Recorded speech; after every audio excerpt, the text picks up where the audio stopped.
Good day everyone, so let me introduce the basic parts and function of a vehicle. So first, first we have a car wheels. It is very important to allow a vehicle to move smoothly instead of sliding.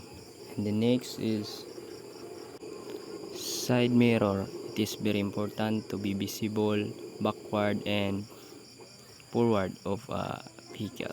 Next, steering wheel. It is very important to control the move of a vehicle to turning left or right of the wheel of a vehicle.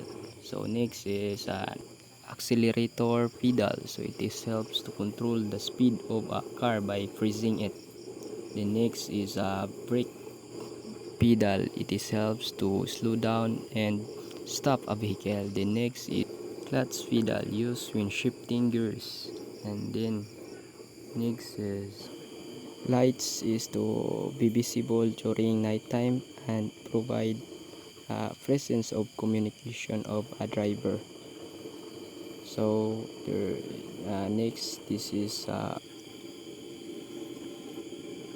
windshield. It helps to protect from wind and rain.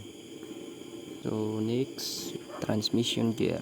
It is helps to change the gear and reduce the balance of the speed or change the speed limit of a car.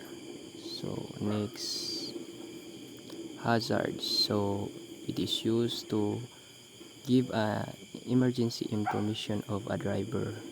So it is very important. Next, it is we have a handbrake. It is used when you parking or emergency. Next, we have a seat belt. It is very important for the safety of drivers in case of emergency. So last, we have headlights. So it is very important to give communication, especially when you overtake.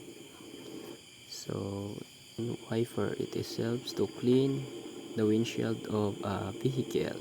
So that's it.